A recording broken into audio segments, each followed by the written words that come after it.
We are getting some breaking news in the investigation into the disappearance of Nancy Guthrie. For Nancy Guthrie, I have heard people make claims that even when a phone is turned off, it still pings towers, which is not true. In the search for Nancy Guthrie, straight out to Crime Stories, investigative reporter. The porch camera outside a quiet home in Tucson shut off at exactly 1:47 a.m. No warning, no motion alert, just a sudden blackout in the middle of the night. For 25 minutes, the system recorded nothing. Then the camera flickered back to life, just long enough to capture a figure stepping into frame. The person moved slowly toward the lens, a backpack over the shoulder, face mostly hidden. And instead of running from the camera, the figure reached up and shoved a cluster of flowers directly into the lens. It looked less like someone hiding a crime, and more like someone performing for an audience. That same night, 84-year-old Nancy Guthrie disappeared from her Tucson home.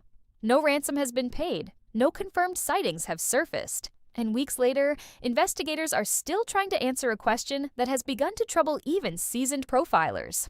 What, was the man on that camera committing the crime or staging a story? Because if the footage was staged, it means the real events may have started hours earlier, and the truth may be hiding inside the silence before the cameras went dark. Nancy Guthrie was not someone investigators believed would simply wander away. According to the Pima County Sheriff's Department, early assessments quickly ruled out several common explanations. Medical emergencies were considered and dismissed. These there were no immediate signs suggesting confusion or disorientation. Instead, what investigators reportedly discovered inside the house pointed towards something far more deliberate. Nancy had likely been taken against her will. Inside the residence, small droplets of blood were found, not large pools suggesting immediate fatal injury, but a scattered trail that moved from inside the home toward the front walkway. The back door was open, and the home surveillance system had been disabled minutes before the mysterious figure appeared on camera.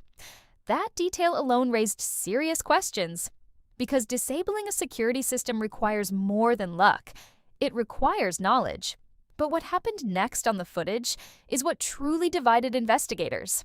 At 2:12 a.m., the camera system briefly reactivated. The same porch came back into view, the same quiet street, and then the figure appeared. Dark clothing, backpack.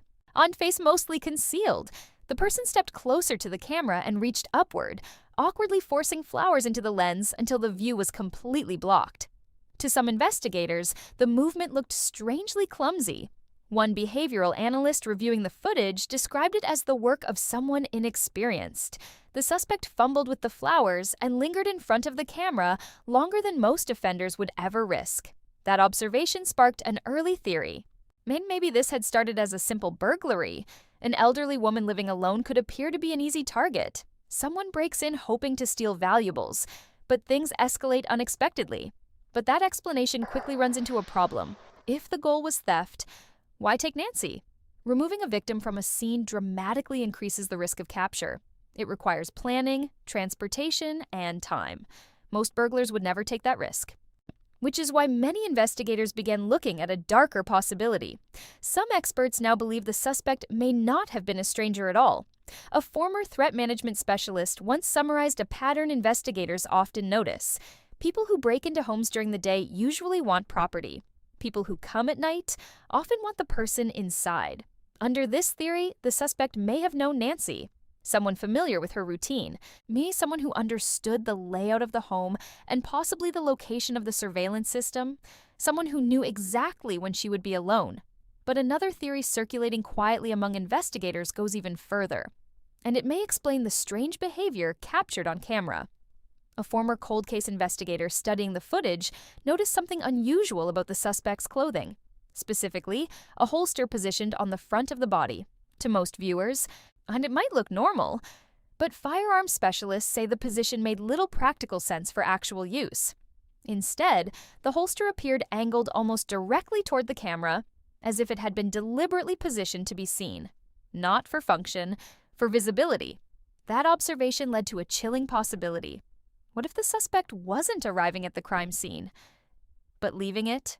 Under this scenario, the person on camera may have already been inside the house long before the surveillance system shut down.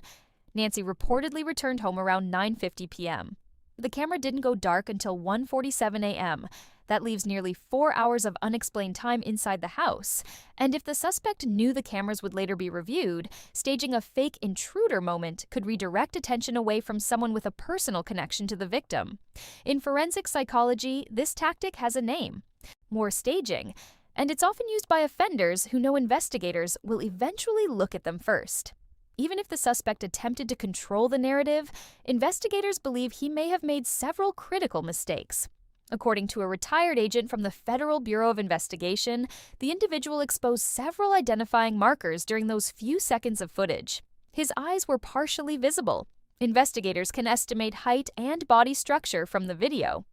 And when he reached up toward the camera, something else briefly appeared: a mark on the right wrist that analysts believe could be a tattoo.